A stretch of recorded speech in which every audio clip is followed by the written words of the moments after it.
চানাচুর, biscuit, cake সহ তৈরি খাবার নিয়ে গবেষণায় পাওয়া গেছে মাত্রাতিরিক্ত ক্ষতিকর উপাদান, দ্রুত ব্যবস্থা নেওয়ার তাগিদ।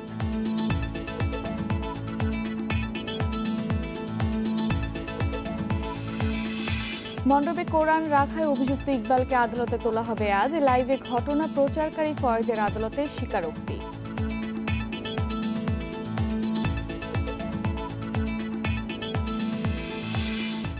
সাম্প্রদায়িক হামলার প্রতিবাদে শাহবাগ সহ সারা দেশে হিন্দু, বৌদ্ধ, খ্রিস্টান ঐক্য পরিষদের সমাবেশ, জড়িতদের বিচার দাবি।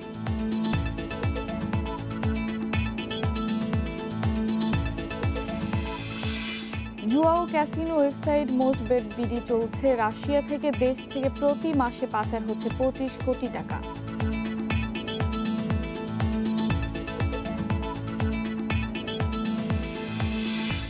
এবং টি-20 বিশ্বকাপের মূল পর্ব শুরু আজ। বিকেল 4টায় অস্ট্রেলিয়া, সাউথ আফ্রিকা, রাত 8টায় ইংল্যান্ড, ওয়েস্ট ইন্ডিজ লড়াই।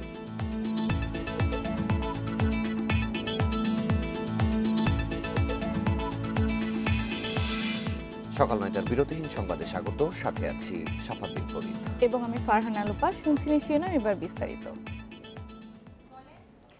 চানাচুর, বিস্কুট, সমুচা, কেক সহ বিভিন্ন খাবারে ব্যবহার হচ্ছে মাত্রা অতিরিক্ত ক্ষতিকর উপাদান। না জেনে এসব খাবার খেয়ে হৃদরোগ সহ নানা জটিল রোগের ঝুঁকিতে দেশের জনগোষ্ঠীর বড় একটা অংশ। তাই ক্ষতিকর খাবারের দীর্ঘমেয়াদী প্রভাব মোকাবেলায় দ্রুত পদক্ষেপ নেওয়ার পরামর্শ বিশেষজ্ঞদের। দৈনন্দিন জীবনে ব্যস্ততা বাড়ায় মানুষের জীবনযাত্রায় এসেছে পরিবর্তন। ঘরে তৈরি খাবারের পরিবর্তে নির্ভর করতে হচ্ছে বাণিজ্যিকভাবে তৈরি বিভিন্ন খাবারের উপর। শিল্পোৎপাদিত এসব খাবারে কি ব্যবহৃত হচ্ছে এ নিয়ে যৌথভাবে গবেষণা করে ন্যাশনাল হার্ট ফাউন্ডেশন ও ঢাকা বিশ্ববিদ্যালয়ের খাদ্য ও পুষ্টিবিজ্ঞান ইনস্টিটিউট। 8 বিভাগ থেকে সংগ্রহিত নমুনা পরীক্ষা করে এসব খাবারে গ্রহণযোগ্য মাত্রারও কয়েক গুণ বেশি ক্ষতিকর উপাদান পাওয়া গেছে। বিস্কিট, তারপরে চানাচুর এবং সব ধরনের ব্র্যান্ডই আমরা নিয়েছি, বড় ব্র্যান্ড বা লোকাল প্রোডিউস ব্র্যান্ড সব নিয়েছি। তো কোনোটাতেই আমরা কিন্তু হেলদি যে একটা লিমিট আছে তার মধ্যে আমরা পাইনি। বিশেষ করে স্যাচুরেটেড ফ্যাট, এটা যদি আমরা দেখি অতিরিক্ত স্যাচুরেটেড ফ্যাটের কন্টেন্ট আছে এবং লবণের মাত্রা, অতিরিক্ত লবণ দেওয়া আছে। খাবারের স্বাদ বাড়াতে ও দীর্ঘমেয়াদে ব্যবহারের চিন্তা থেকে প্রক্রিয়াজাত সব খাবারে ব্যবহার হচ্ছে মাত্রাতিরিক্ত স্যাচুরেটেড ফ্যাট ও ক্ষতিকর লবণ। এসব উপাদান হৃদরোগের ঝুঁকি বাড়ায়। আমাদের বাচ্চারা, আমাদের ইয়াংরাও এই ধরনের খাবার খেতে খুব অভ্যস্ত হয়ে যাচ্ছে এবং এই ধরনের আনহেলদি ফুড বেশি নিচ্ছে, যেটা আশঙ্কা করছি আমরা যে এটার কারণে আমাদের হৃদরোগের ঝুঁকি অনেক বেড়ে যাবে। কারণ কোলেস্টেরল লেভেল বাড়বে, এই স্যাচুরেটেড ফ্যাট বেশি খেলে কোলেস্টেরল বাড়ে এবং পরবর্তীতে হার্ট অ্যাটাকের ঝুঁকি অনেক বেড়ে যায়। খাবারে ক্ষতিকর উপাদান ব্যবহৃত হওয়ায় দেশে হৃদরোগীর সংখ্যা বেড়েছে আশঙ্কাজনক হারে। খাদ্যে ক্ষতিকর উপাদান কিভাবে কমিয়ে আনা যায় তা নিয়ে কাজ চলছে বলে জানান বাংলাদেশ নিরাপদ খাদ্য কর্তৃপক্ষ। স্ট্যান্ডার্ডগুলোকে আপডেট করার চেষ্টা করছি এবং আমরা বিভিন্ন রেগুলেশন করছি, আমরা মোবাইল কোডও করছি। তা আমাদের কিছু টেস্টও করছি, আমরা কিছু কিছু স্পেসিফিক ফুড আমরা টেস্ট করে দেখছি যে তার ভিতরে কি আছে, এটা স্বাস্থ্যের জন্য ভালো না ক্ষতিকর। তো সেগুলো যদি আমরা পাই তা আমরা অবশ্যই আমাদের আইনানুগ ব্যবস্থা নিব। খাদ্যে স্যাচুরেটেড ফ্যাট, অতিরিক্ত লবণ ও ট্রান্সফ্যাটের আধিক্য কমিয়ে আনতে বিএসটিআই, নিরাপদ খাদ্য কর্তৃপক্ষ সহ খাদ্য মন্ত্রণালয়কে সমন্বয়ের মাধ্যমে দ্রুত ব্যবস্থা নেওয়ার তাগিদ বিশেষজ্ঞদের। Buddhadeb Kundu, independent news, Dhaka. কুমিল্লার নানুয়াদিঘির পূজা মণ্ডপের কোরআন রাখায় অভিযুক্ত ইকবালকে জিজ্ঞাসাবাদ করছে পুলিশ সহ অন্যান্য তদন্তকারী সংস্থার উচ্চ পর্যায়ের যৌথ টিম। সকালে পুলিশ সুপারের কার্যালয়ে এ নিয়ে আনুষ্ঠানিক ব্রিফিংয়ের কথা রয়েছে, আর তারপর পরেই তাকে তোলা হবে আদালতে। বৃহস্পতিবার কক্সবাজার থেকে গ্রেপ্তারের পর মণ্ডপে কোরআন রাখায় অভিযুক্ত ইকবালকে আনা হয়েছে কুমিল্লায়। শুক্রবার বেলা 12টার দিকে তাকে নিয়ে পুলিশ লাইন্সে পৌঁছায় ডিবি পুলিশের গাড়িবহর। পরে ইকবালকে নিয়ে পুলিশের পরিকল্পনা বিষয়ে জানান দায়িত্বরত এক অতিরিক্ত পুলিশ সুপার। উচ্চ পর্যায়ের একটি টিম ইন্টারোগেট করছে। ফার্স্ট টাইম এই ধরনের জিনিস বাংলাদেশে হয়েছে। কিছু অভিযানও তো করতে হইতে পারে, কিছু আলামত, কিছু সে কি করেছে, কিভাবে করেছে, কোথায় আলামত গুলা কোথায় রেখেছে, অনেক একটা লিঙ্কড ব্যাপার স্যাপার আছে। হ্যাঁ, জিজ্ঞাসাবাদ প্রসঙ্গে কথা বলতে রাতে আবারও কথা বলেন সেই কর্মকর্তা। ইঙ্গিত দেন সংবাদ সম্মেলনের। একটা ইন্টারগ্রেশন টিম ইন্টারগ্রেট করতেছে, হ্যাঁ, তো এখন হচ্ছে উনারা হয়তো ব্রিফ করবেন, হয়তো কালকে ব্রিফ করবেন, কালকে টাইম জানাই দিবে। তবে জিজ্ঞাসাবাদে ইকবাল দায় স্বীকার করেছে কিনা সে বিষয়ে কিছু বলতে পারেননি পুলিশ কর্মকর্তারা। এটা আমাদের নোয়াখালীর এসপি সাহেবের কাছে একজন বলে, সেটার থেকে আমাকে বলে ছবি পাঠায়, সেটা আমরা যাচাই করে পরিবারকে দেখাই, তারপর আমরা কক্সবাজার জেলা পুলিশের সহায়তায় ধরি। হ্যাঁ, এই লোকটাকে যেহেতু এখন সিসিটিভি ফুটেজ গেছে, তাদের সন্দেহ হয়েছে, চেহারা বর্ণনা টর্ণনা দেখে তো জিজ্ঞাসাবাদ করছি। হ্যাঁ, শনিবার ঊর্ধ্বতন কর্মকর্তাদের ব্রিফিংয়ে ইকবালকে জিজ্ঞাসাবাদ বিষয়ে জানানো হতে পারে, পরে তাকে তোলা হবে আদালতে। শাহাদাত স্বপন, ইন্ডিপেন্ডেন্ট নিউজ, কুমিল্লা। এ বিষয়ে আরও জানাতে এবার কুমিল্লা থেকে যোগ দিচ্ছেন সহকর্মী শাহাদাত স্বপন। স্বপন, পুলিশ সুপারের কার্যালয় থেকে বলা হয়েছে যে সকালবেলা ইকবালের বিষয়ে ব্রিফিং করা হবে, তো তার আগে কোনো তথ্য পেয়েছেন কিনা এবং ঠিক কখন নাগাদ ব্রিফিংটি হতে পারে এই বিষয়ে কোনো তথ্য পেয়েছেন কি? দেখুন, আমাদের আসলে ধারণা দেওয়া হয়েছিল যে আজকে সকালে 10টা থেকে 11টার দিকে ব্রিফিংটা হতে পারে, তবে সুনির্দিষ্ট করে তারা সময় বলতে পারেননি, বা তারা যেটি বলেছেন যে এটি এখনো নির্ধারিত হয়নি, যখন নির্ধারিত হবে সেটি তখন গণমাধ্যম কর্মীদের জানিয়ে দেওয়া হবে, কারণ গণমাধ্যম কর্মী ছাড়া তো আসলে সংবাদ সম্মেলন সম্ভব নয়। তো এটি গেল একটি বিষয়। তো সেক্ষেত্রে এখানে আমাদের অপেক্ষা করতে হচ্ছে। আমি এখন জেলা পুলিশ সুপারের কার্যালয়ের সামনে আছি। ভেতরে তেমন একটা কোনো মুভমেন্ট আমি দেখছি না, অর্থাৎ আজকেও গতকালের মতো নিস্তরঙ্গ একটা পরিবেশ। এটি দেখে স্বাভাবিকভাবে প্রশ্ন জাগতে পারে যে আজকে আদৌ কি এখানে সংবাদ সম্মেলনটি হবে। যাই হোক, আমরা অপেক্ষায় আছি। আর আরেকটি বিষয় হচ্ছে যে ইকবালকে যখন গতকাল আমরা জিজ্ঞেস করলাম যে ইকবালকে যেহেতু গ্রেপ্তার দেখানো হচ্ছে, সেক্ষেত্রে তো তাকে আদালতে প্রডিউস করার একটি বাধ্যবাধকতা আছে। সেই প্রশ্নের জবাবে কিন্তু কুমিল্লা জেলা পুলিশের পক্ষ থেকে আমাদের বলা হয়েছে ইকবালকে যখন তারা তাদের হাতে পেয়েছেন, অর্থাৎ গতকাল দুপুর 12টায়, এরপর থেকেই কিন্তু তাকে গ্রেপ্তার দেখানো হয়েছে। সেক্ষেত্রে কিন্তু তাদের হাতে সময় রয়ে গেছে, বা কিছু পরেও তারা দেখাতে পারেন। সেক্ষেত্রে তারা আজকে ইকবালকে কোর্টে নেবেন।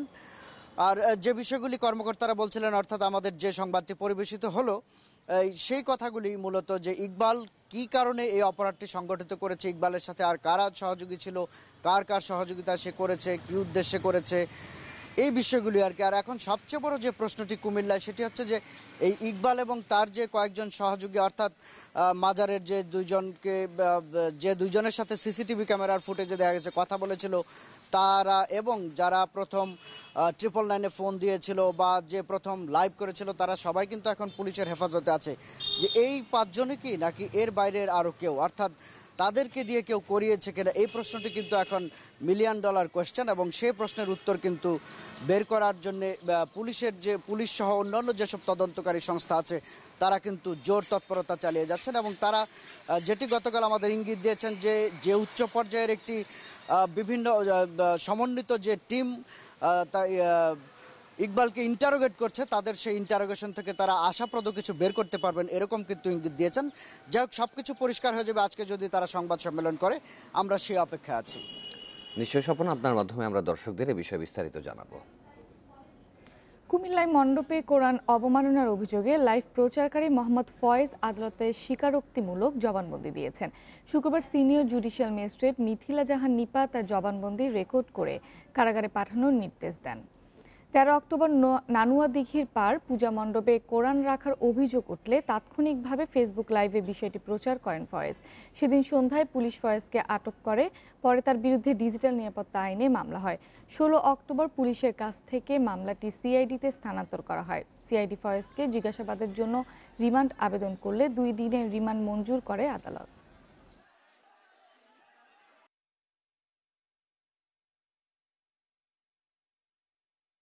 ঘটনার দিন ঘটনার পুরো বিষয়টা ভিডিও করে, সেটা তার 8 জন বন্ধুকে ইয়াহু মেসেঞ্জারে প্রেরণ করে এবং ফেসবুক লাইভ দেয়। এই মর্মে তিনি কোর্টে স্বীকারোক্তিমূলক জবানবন্দি দিয়েছেন।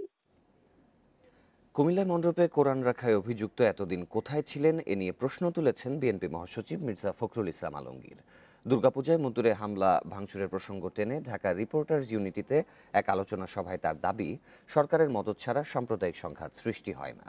রংপুরের ঘটনায় ওসি, চেয়ারম্যান সবাই মিলে আপোষের চেষ্টা করে অভিযোগ করে তিনি বলেন, জনগণের দৃষ্টি ভিন্ন খাতে নিতেই এই সাম্প্রদায়িক সংঘাত। যে ইকবাল নামে একজন একটা আপনার বলা যেতে পারে অপ্রকৃতিস্থ এবং মাদক সেবী, তাকে নাকি ধরা হয়েছে। এটা একদিন কোথায় ছিল? এটা এই বিশ্বাসটা কে করবে? কারা তাকে সেখানে দিল? কেন আপনারা ঘন্টার পর ঘন্টা সেখানে কোনো পুলিশ পাঠালেন না, বা পুলিশ গেল না, বা পুলিশ থেকেও তারা কোনো ব্যবস্থা নিল না? হিন্দু সম্প্রদায়ের উপর হামলার প্রতিবাদে রাজধানী সহ সারা দেশে অবস্থান কর্মসূচি পালন করছে জাতীয় হিন্দু বৌদ্ধ খ্রিস্টান ঐক্য পরিষদ। ভোর 6টা থেকে শুরু হয়েছে এই কর্মসূচি, শেষ হবে 12টায়। কর্মসূচিতে অংশগ্রহণকারীরা সম্প্রতি সহিংসতার ক্ষতিগ্রস্ত মন্দির ও হিন্দুদের বাড়িঘর সরকারি খরচে পুনর্নির্মাণের পাশাপাশি প্রকৃত দোষীদের দৃষ্টান্তমূলক শাস্তির দাবি জানাচ্ছেন। শুক্রবার জাতীয় প্রেস ক্লাবের সামনে মানববন্ধন করে জাতীয় হিন্দু মহাজোট। এ সময় তারা কুমিল্লার ঘটনার পরও সারা দেশে হিন্দুদের নিরাপত্তা জোরদারে প্রশাসন কোনো ব্যবস্থা নেয়নি বলে জানান। পাশাপাশি সংগঠনের পক্ষ থেকে সহিংসতার প্রতিবাদে অবস্থান কর্মসূচির ঘোষণা দেওয়া হয়।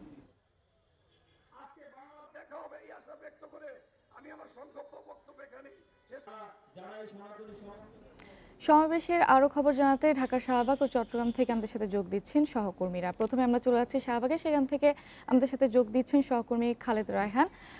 রায়হান, সেখানে যেসব বক্তারা আছেন আসলে তারা কি দাবি জানাচ্ছেন এবং সেখানকার নিরাপত্তা ব্যবস্থা কেমন দেখছেন আমাদের জানাবেন। দেখুন, সকাল 6টা থেকেই এখানে বাংলাদেশ হিন্দু বৌদ্ধ খ্রিস্টান যে ঐক্য পরিষদ রয়েছে তারা এখানে অবস্থান করছে এবং তাদের নেতারা, বিভিন্ন অঞ্চলের নেতারা তারা কিন্তু বক্তব্য রাখছেন এবং এখনো সে বক্তব্য চলছে। আমি যদি একটু দেখাই, তাদের মূল দাবি কিন্তু কয়েকটি রয়েছে। প্রথম এবং প্রধান যে দাবিটি তাদের রয়েছে সেটি হচ্ছে এই দেশে যে সকল সংখ্যালঘু রয়েছেন, বিভিন্ন ধর্মের অনুসারী যারা রয়েছেন, তারা যাতে নির্বিঘ্নে এই দেশে বসবাস করতে পারেন, তারা তাদের ধর্ম চর্চা করতে পারেন, সেই বিষয়টি নিশ্চিত করতে হবে। তার পাশাপাশি যে হামলাগুলো হয়ে গেছে সেই হামলাগুলো কারা ঘটিয়েছেন, কেন ঘটিয়েছেন, তাদেরকে সবার সামনে এনে আইনের যে ধারাগুলো রয়েছে সেই অনুযায়ী তাদেরকে বিচারের সম্মুখীন করতে হবে এবং যে সকল জায়গায় হামলা চালানো হয়েছে সেই হামলাগুলো কাদের প্ররোচনায় চালানো হয়েছে সেই বিষয়টিও নিশ্চিত করতে হবে। তার পাশাপাশি যারাই এই হামলায় আহত হয়েছে, বিভিন্ন মন্দির ভাঙচুর করা হয়েছে, বাড়িঘর ভাঙচুর করা হয়েছে, সেই সকল বাড়িঘর, মন্দির এবং যেই সকল ক্ষতি হয়েছে এই পর্যন্ত সেই সকল ক্ষতিগ্রস্তদেরকে পুরোপুরিভাবে যাতে ক্ষতিপূরণ দেওয়া হয়, সরকারি খরচে মন্দির নির্মাণ করা হয়, সেই বিষয়টিও তারা দাবি জানিয়েছেন এবং 12টা পর্যন্ত তারা এখানে অবস্থান করবেন। তারপরে তারা একটি বিক্ষোভ মিছিল করবেন। আমরা দেখেছি যে প্রথম দিন থেকেই বিভিন্ন সংগঠন তারা কিন্তু কাজ করে যাচ্ছেন, তারা শাহবাগে অবস্থান করছেন, তারা জাতীয় প্রেস ক্লাবে অবস্থান করছেন এবং তাদের আরও একটি বড় দাবি হচ্ছে যেই সনাতন ধর্মাবলম্বী থেকে শুরু করে যারা সংখ্যালঘু রয়েছেন তাদের জন্য আলাদা করে একটি মন্ত্রণালয় যাতে করা হয়, যাতে এই দেশে যে সকল সংখ্যালঘু থাকেন তাদের যে কোনো সমস্যায় যাতে সেই মন্ত্রণালয় কাজ করতে পারেন সেই বিষয়ে কিন্তু তারা আলোচনা করছে এবং তারা এই যে বিক্ষোভ করছেন সেটি কিন্তু তারা করে যাচ্ছে। সব মিলিয়ে বলা যায় যে এই দেশে যে সকল সংখ্যালঘু রয়েছেন তারা যাতে নির্বিঘ্নে তাদের ধর্ম পালন করতে পারেন, তারা সবাই মিলে একসাথে থাকতে পারেন, সেই জন্য সরকারের সংশ্লিষ্ট কর্তৃপক্ষ যারা রয়েছেন তারা যাতে ঠিক মতো কাজ করে যান সেই বিষয়ে তারা কিন্তু আহ্বান জানাচ্ছেন এবং সংখ্যালঘু যারা রয়েছেন তাদের জন্য আলাদা করে একটি মন্ত্রণালয় করে তাদের জন্য কাজ করে সেই বিষয়ে তারা কিন্তু বারবার করে বলে আসছেন। রায়হান, আপনি তথ্য সংগ্রহ করতে থাকুন, আমরা পরবর্তীতে আবার আসবো আপনার কাছে। এখন আমরা চলে যাচ্ছি চট্টগ্রামে, সেখান থেকে আমাদের সাথে যোগ দিচ্ছেন সহকর্মী আহসান রিটন। গণ অনশন কর্মসূচিতে লোক সমাগম কেমন দেখছেন, আর আইন শৃঙ্খলা বাহিনীর পক্ষ থেকে আসলে মানে কোনো নিরাপত্তা ব্যবস্থা নেওয়া হয়েছে কিনা আমাদের জানাবেন।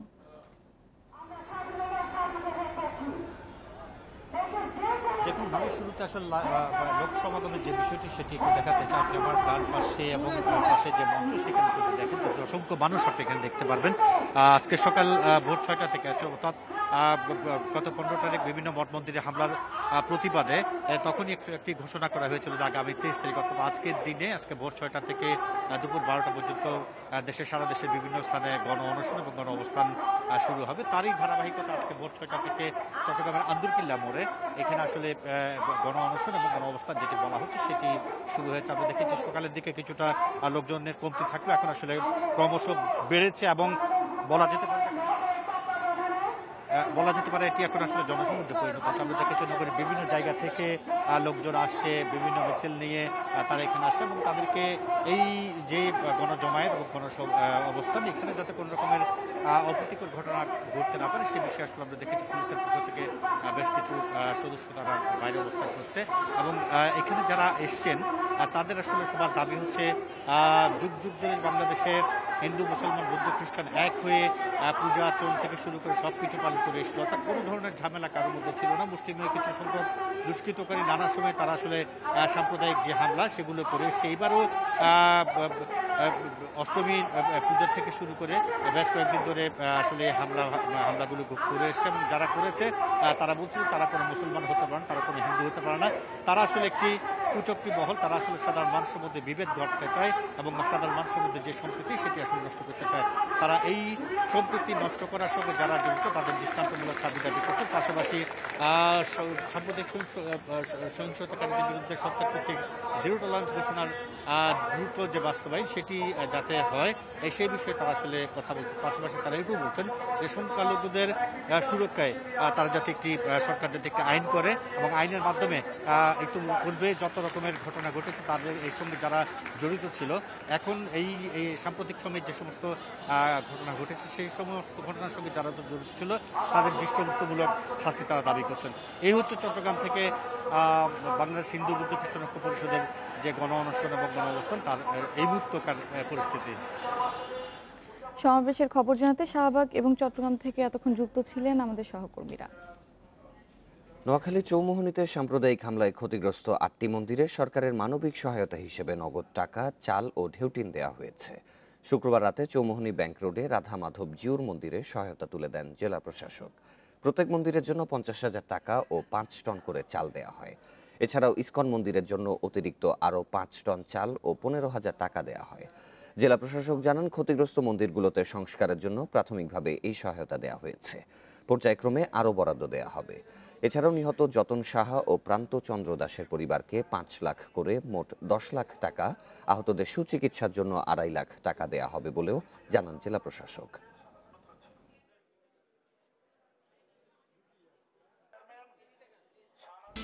রাশিয়া থেকে পরিচালিত হচ্ছে দেশীয় অনলাইন জুয়া ও casino website most bet BD.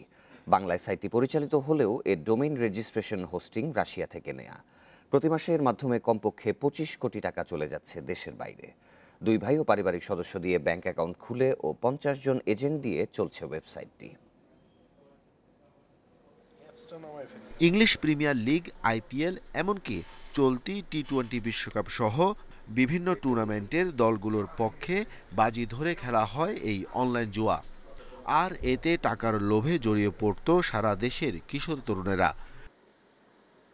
দেশব্যাপী নেটওয়ার্কের মাধ্যমে পরিচালিত হয় এই জুয়ার সাইট। ক্লোজ গ্রুপ খুলে তাতে নির্দিষ্ট গোপন অ্যাপস ব্যবহার করে নিজেদের মধ্যে তথ্য আদান প্রদান করত জুয়ারি চক্র। ওয়েবসাইটের তথ্যগুলো বাংলায় লেখা হলেও এটি পরিচালিত হয় রাশিয়া থেকে। তবে এই সাইটের কোনো সমস্যা হলে তা ঠিক করার জন্য দেশেই নিয়োগ করা হয় নিজস্ব ডেভেলপার টিম ও সলিউশন প্রোভাইডার। রাশিয়া থেকে এটি অপারেট করা হচ্ছে আমরা দেখতে পেরেছি।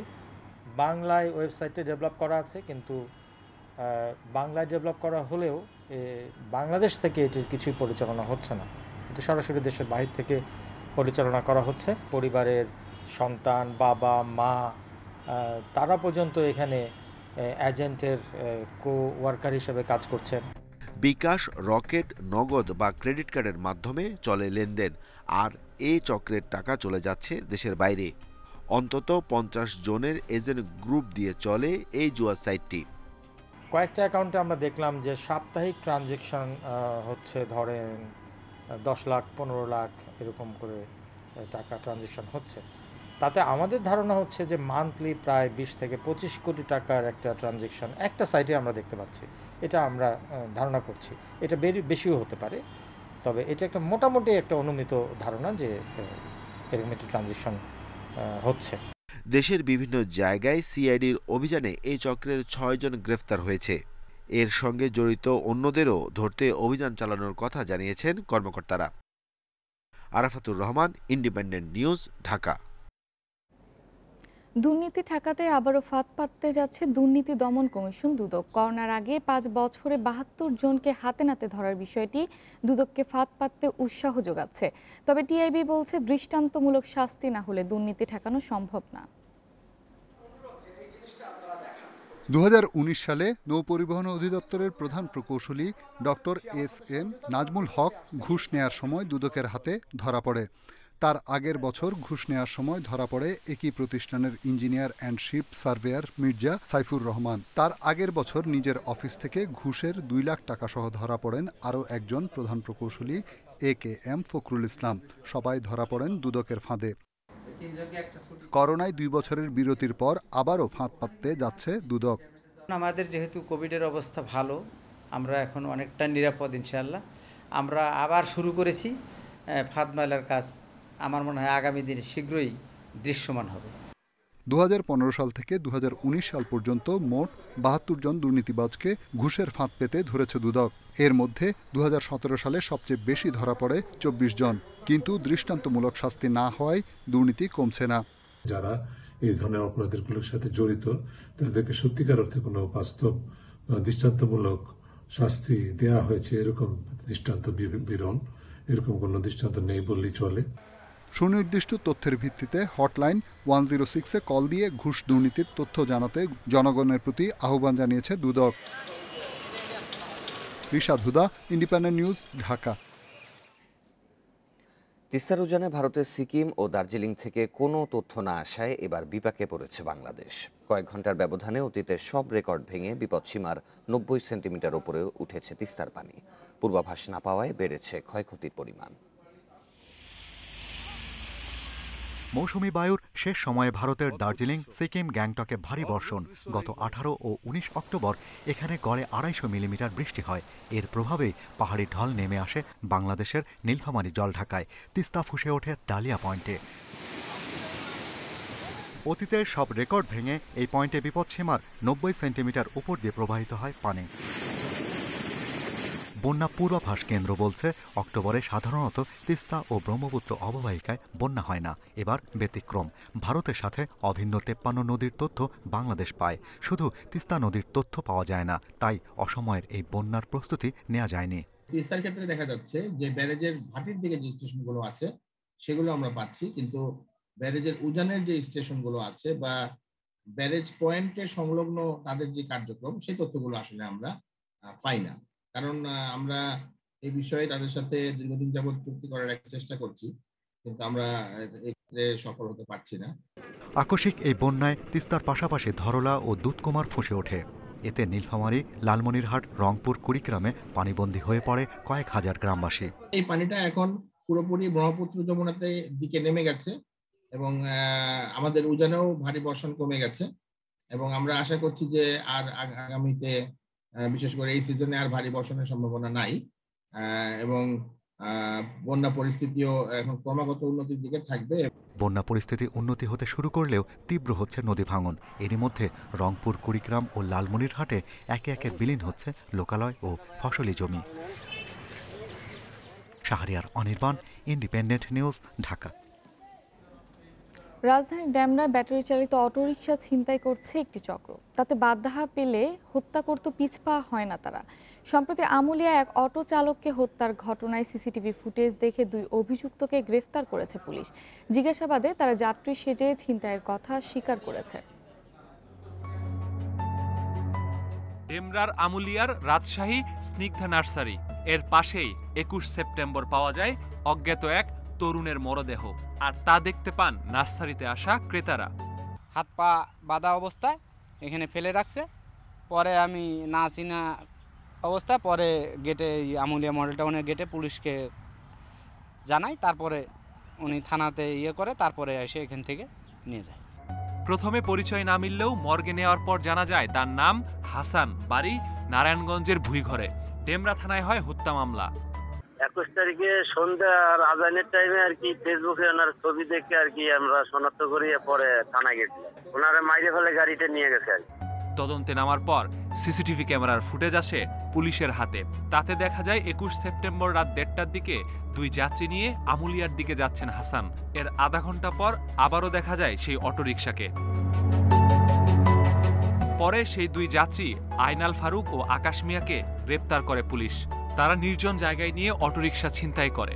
তবে হাসান তাতে বাধা দিলে শ্বাসরোধ করে হত্যার পর মরদেহ ফেলে যায় নার্সারির পেছনে। পরে তার অটোটি 10,000 টাকায় বিক্রি হয় তেজগাঁওয়ের একটি গ্যারেজে। এর আগেও তারা ছিনতাই করেছে, এর আগে তারা অটোরিকশা একটা দুইটা ছিনতাই করেছে। আর এই ফারুক পারভেজ ওরফে আইনাল এর এগেনস্টে আগে তেজগাঁও বা ওই এলাকায় কোনো মামলার একটা রেফারেন্স পাওয়া যায়। ক্রিমিনাল প্রিন্সিপিয়া তার স্ট্রং আর কি, সে ভালো মাপের একজন ক্রিমিনাল বলে আমরা জানতে পেরেছি। ছিনতাই থেকে বাঁচতে অটো চালকদের বাড়তি ভাড়ার আশায় নির্জন এলাকায় চলাচলে বিরত থাকার পরামর্শ দিয়েছে পুলিশ। Masudur Rahman, independent news, Dhaka. Mobile banking সার্ভিসকে ঘিরে গড়ে উঠেছে শতাধিক ডিজিটাল প্রতারক চক্র। প্রতিদিন নিত্য নতুন কৌশলে গ্রাহকের টাকা হাতিয়ে নিচ্ছে এসব চক্র। গত 1.5 বছরে অন্তত 100 মামলা ও জিডির তদন্ত করেছে ডিবির সাইবার ক্রাইম বিভাগ। গ্রেপ্তার করা হয়েছে 63 জনকে। গোয়েন্দারা বলছেন, ডিজিটাল প্রতারকদের আখড়ায় পরিণত হয়েছে ফরিদপুর, মাদারীপুর, রাজবাড়ী ও মাগুরার কিছু গ্রাম। মোবাইল ব্যাংকিং অ্যাপে ইচ্ছেমতো নম্বর বসাচ্ছে এই যুবক। ওই নম্বরের মালিক মোবাইল ব্যাংকিং এর গ্রাহক কিনা তা যাচাই করতেই এ প্রচেষ্টা।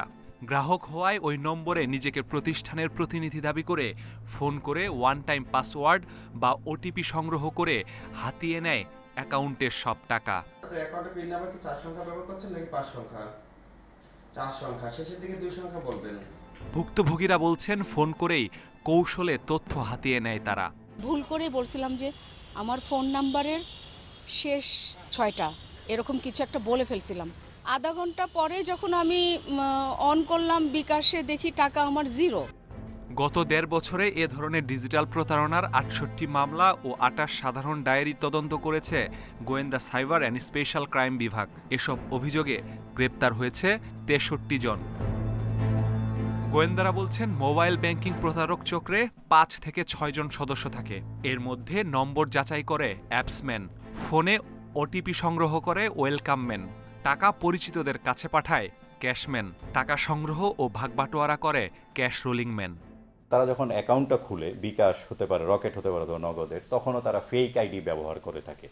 তো এই কারণে দেখা যায় যে আমাদেরকেও একটু বেগ পেতে হয়। আমি অনুরোধ করব যারা কনসার্ন এজেন্সি আছেন, প্রত্যেকটা সংশ্লিষ্ট এজেন্সি অবশ্যই এই বিষয়গুলি আপনারা একটু নজরে আনবেন। গোয়েন্দাদের দাবি, গ্রেপ্তার বেশিরভাগই ফরিদপুরের ভাঙা ও মধুখালীর বাসিন্দা। তাদের কাছ থেকে কৌশল রপ্ত করেছে মাদারীপুরের শিবচর, রাজবাড়ীর বালিয়াকান্দি ও মাগুরার শ্রীপুরের বিভিন্ন গ্রামের বাসিন্দারা। এসব এলাকার বেশিরভাগ মানুষ ডিজিটাল প্রতারণাকে পেশা হিসেবে বেছে নিয়েছে। অধিকাংশই তারা প্রাথমিক গণ্ডি পেরোতে পারে নাই, বাট তারা এই প্রতারণার কৌশলটা খুব ভালোভাবেই তারা রপ্ত করে ফেলেছে এবং এটা বংশানুক্রমিকভাবে চলে আসছে। হয়তো সিনিয়র কেউ জানে এই সিস্টেমটা, সে তার জুনিয়রকেও শিখিয়ে দিচ্ছে।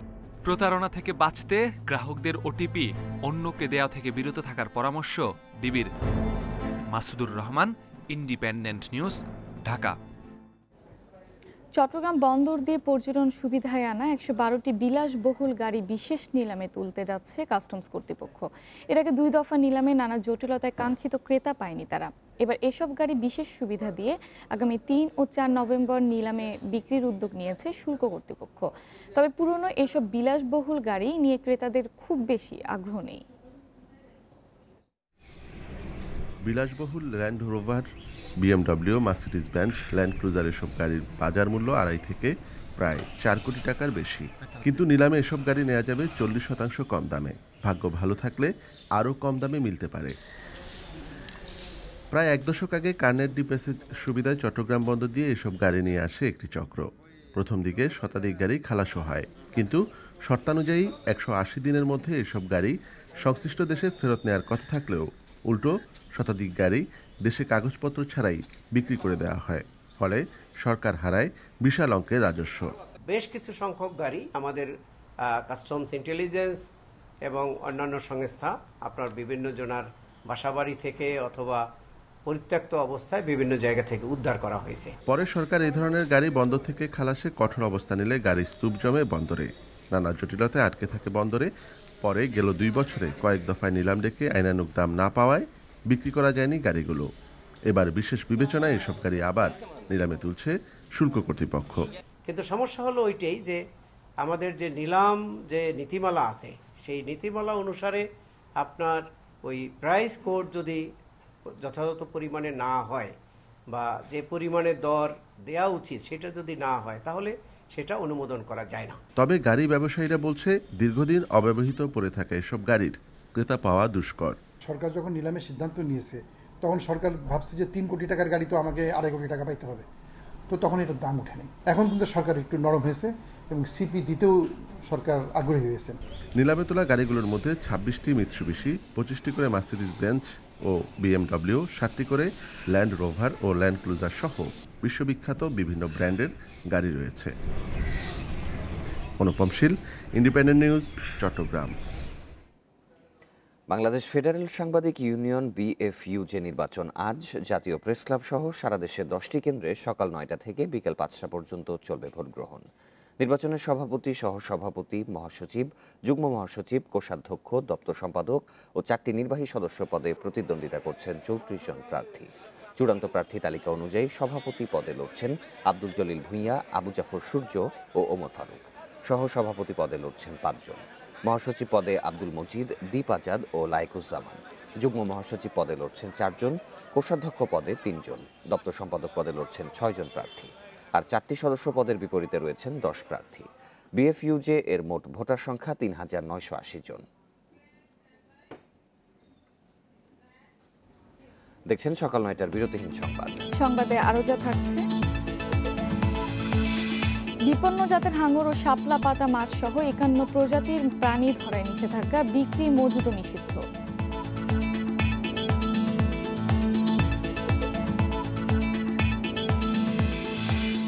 ভারতের উত্তরাখণ্ডে তুষার ঝড়ে নিখোঁজ 11 পর্বতারোহীর মরদেহ উদ্ধার, বাকি 6 জনের খোঁজে চলছে তল্লাশি।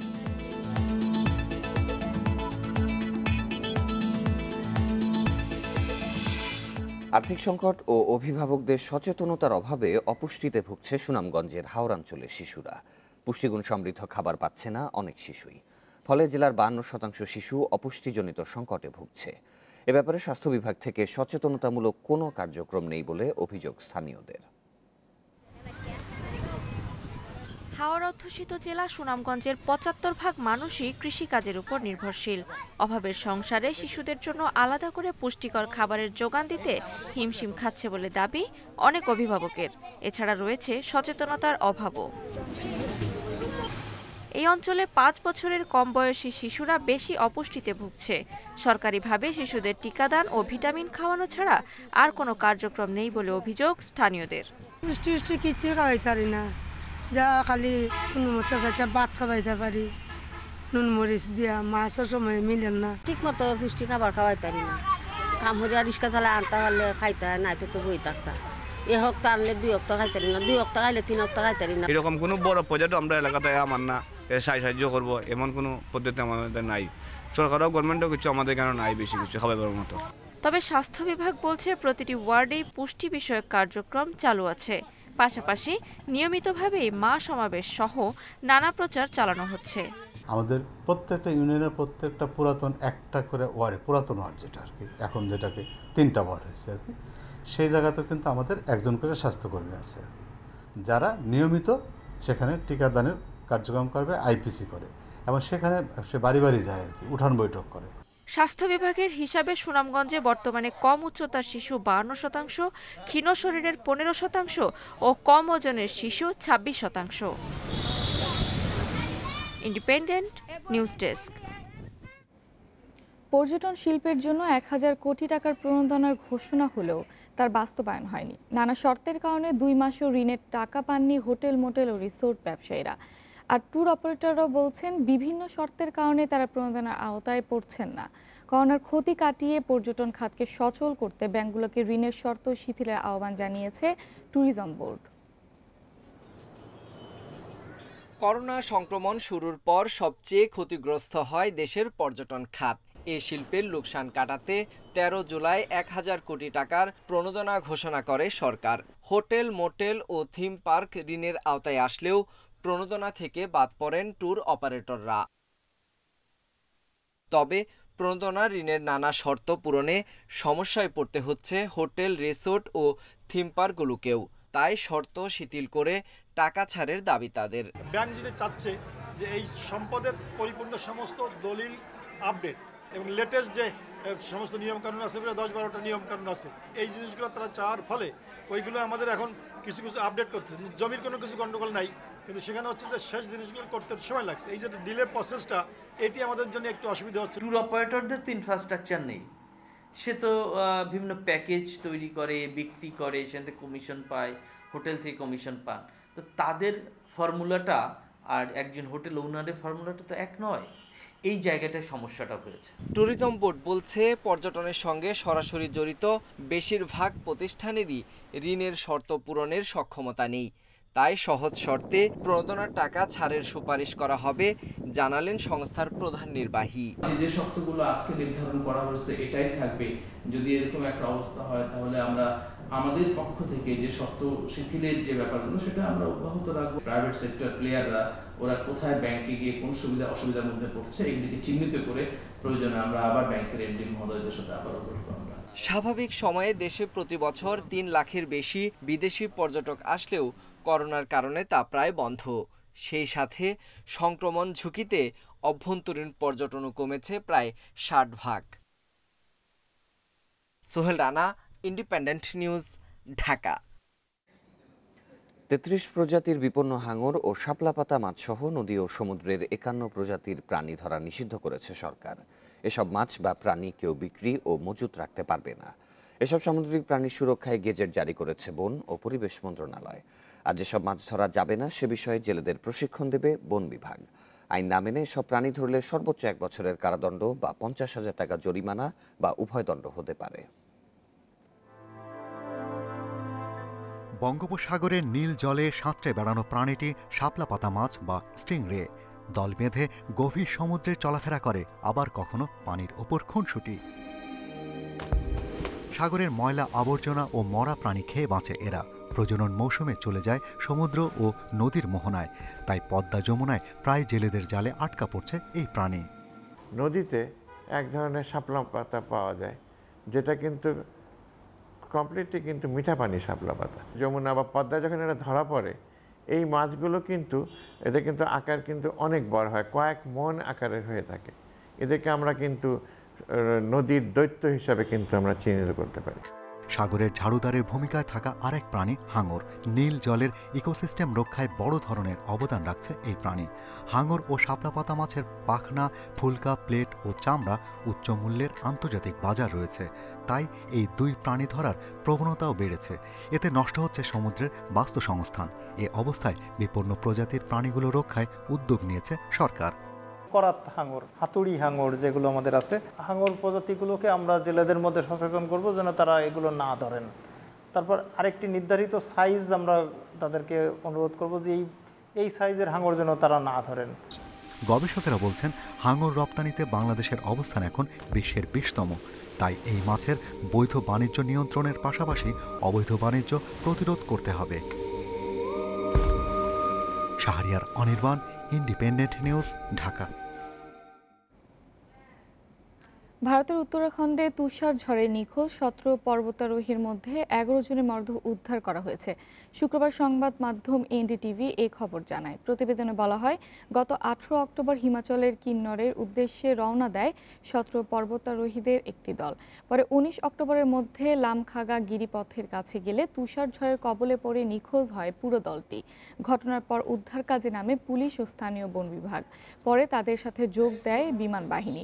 বাকি 6 জনকে খুঁজতে উদ্ধার কাজ অব্যাহত থাকবে বলে জানিয়েছে কিন্নরের ডেপুটি কমিশনার আবিদ হোসেন সাদিক।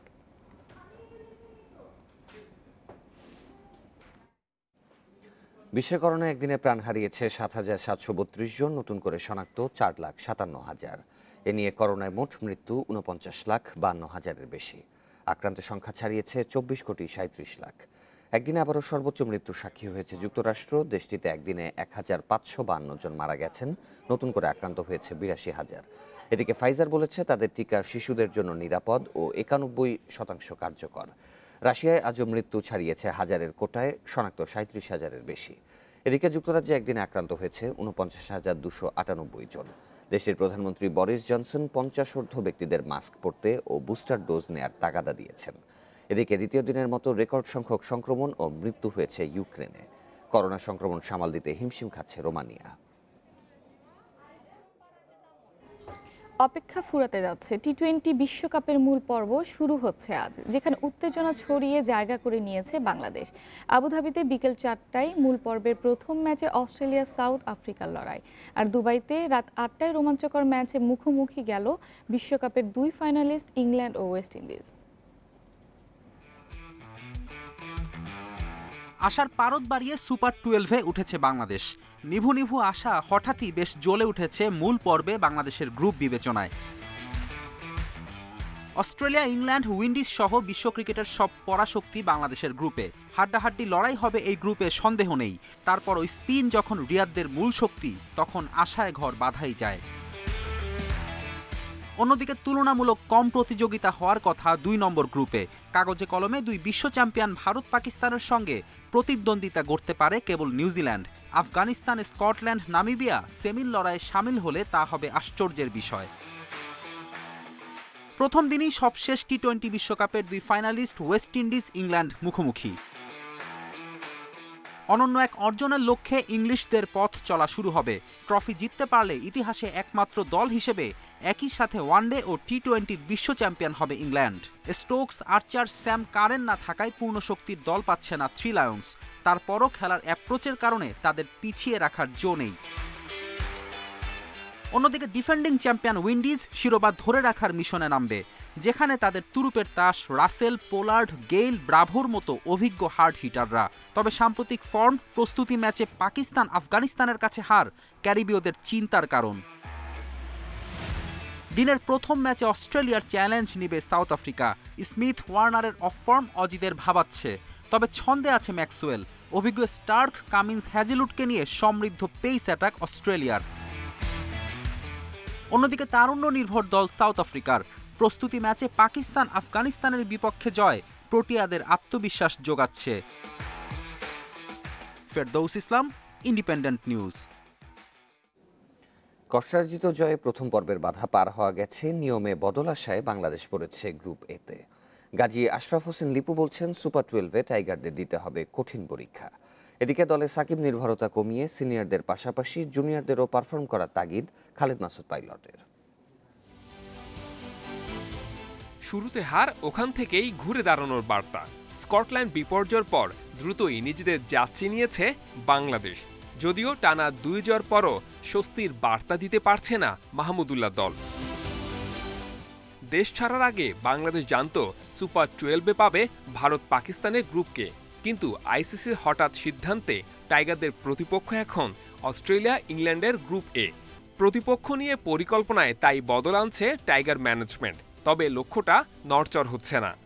টি-20-র ক্ষেত্রে আমি কখনোই ভারত কিংবা পাকিস্তানের থেকে ইংল্যান্ড, অস্ট্রেলিয়ার পেশাদারিত্বকে কখনোই আমি পিছিয়ে রাখবো না। বরঞ্চ তাদের সেরা খেলোয়াড়রা আইপিএলে খেলার ফলে টি-20 ম্যাচের রিয়েল ক্রাইসিস মোমেন্টগুলো অনেক ভালোভাবে তারা হ্যান্ডেল করতে পারে। তো আমাদের জন্য অত্যন্ত চ্যালেঞ্জিং সেকেন্ড রাউন্ডটা। সুপার 12-এ উঠে হাফ ছেড়ে বাঁচল বাংলাদেশ, তবে ঘাটতির জায়গা থেকে গেছে অনেক। সাকিব নির্ভরতা কমেনি, captain's leading from the front. 2 জয়ে সিনিয়রদের ভূমিকা বেশ। গুরুত্বপূর্ণ সময়ে বেস্ট পারফর্মার হতে পারছে না জুনিয়ররা।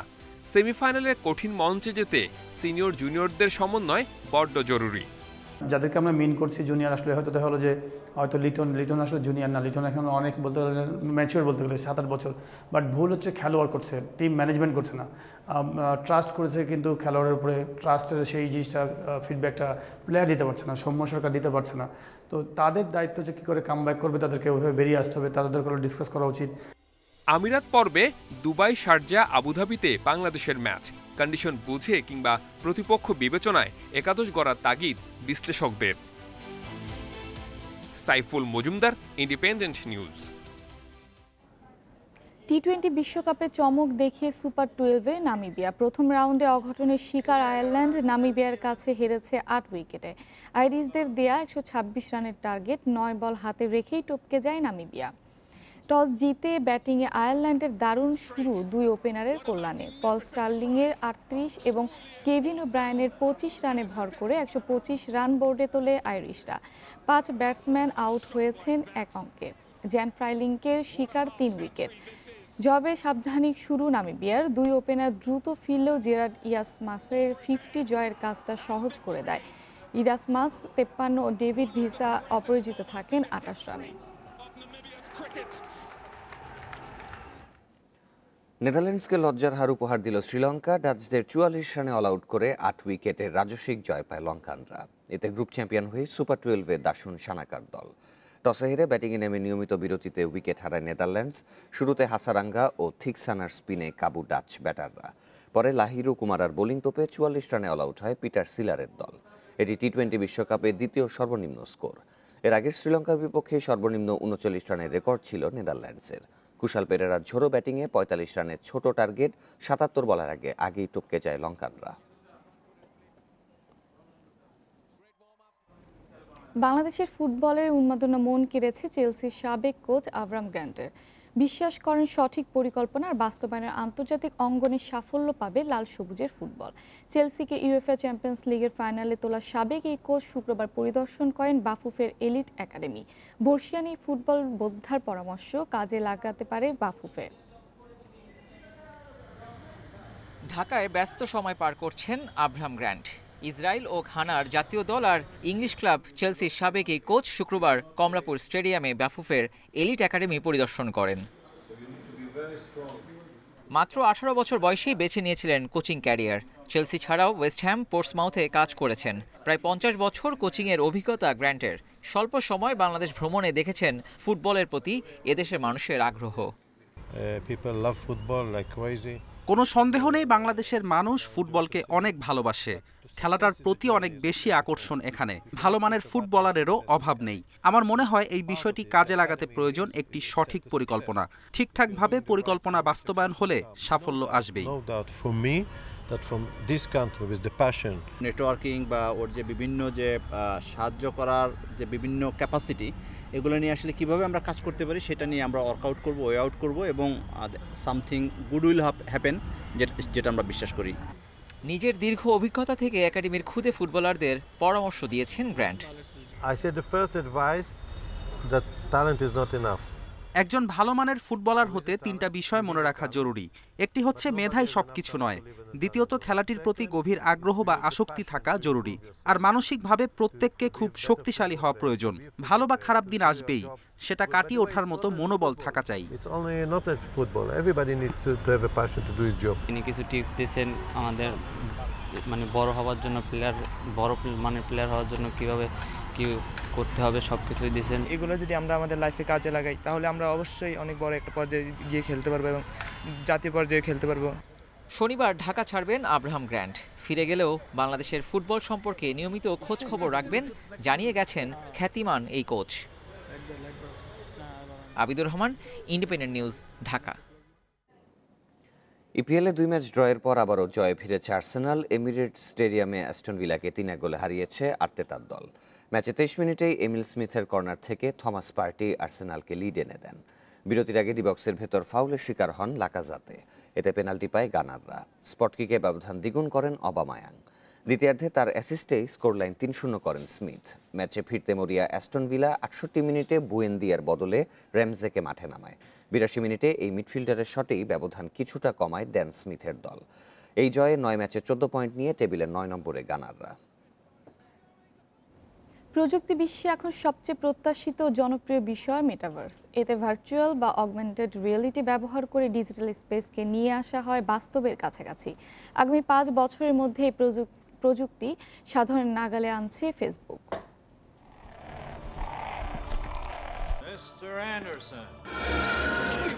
দুনিয়া কাঁপানো সিনেমা ম্যাট্রিক্সে ভার্চুয়াল জগতের পাশাপাশি বাস্তবের পৃথিবীকেও দখল করে নেয় আর্টিফিশিয়াল ইন্টেলিজেন্স। সেখানে মিলেমিশে একাকার হয়ে যায় রিয়েলিটি ও ভার্চুয়াল রিয়েলিটির ব্যবধান।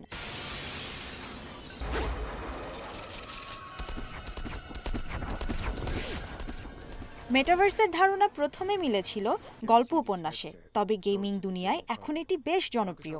সেখানে এক গেমার অন্য গেমারদের সঙ্গে নানা অভিযানে অংশ নিতে পারেন ভার্চুয়াল জগতে। এজন্য লাগে শুধু একটি ভিআর হেডসেট। এখানে ক্রিপ্টোকারেন্সি দিয়ে কেনা যায় জমিজমা থেকে শুরু করে নানা কিছু। এখন শিশুদের গেম রোবলক্স ও এপিক গেমস ফোর্টনাইট নিজেদের মেটাভার্স কোম্পানি হিসেবে দাবি করে। যোগাযোগের ক্ষেত্রে এখন ব্যবহৃত হয় ওয়েবসাইট বা অ্যাপ্লিকেশন, তবে মেটাভার্সের মাধ্যমে এই যোগাযোগ হবে বহুমাত্রিক এবং কর্মকাণ্ড ভিত্তিক। এতদিন ছোট পরিসরে থাকলেও এখন ফেসবুক থেকে শুরু করে বিশ্বের টেক জায়ান্টরা বিনিয়োগ নিয়ে আসছে মেটাভার্স নামের এই ডিজিটাল স্পেসে, যেখানে রিয়েলিটি এবং ভার্চুয়াল রিয়েলিটির পার্থক্য প্রায় শূন্যের কোঠায় নামবে। Mushrifa Nushat, independent news. এই ছিল 1 ঘন্টার ইন্ডিপেন্ডেন্ট বিরতিহীন সংবাদে। ইন্ডিপেন্ডেন্ট টেলিভিশনের সব খবর আরও বিস্তারিত জানতে চোখ রাখুন ফেসবুক, ইউটিউব এবং টুইটারে। ধন্যবাদ সবাইকে।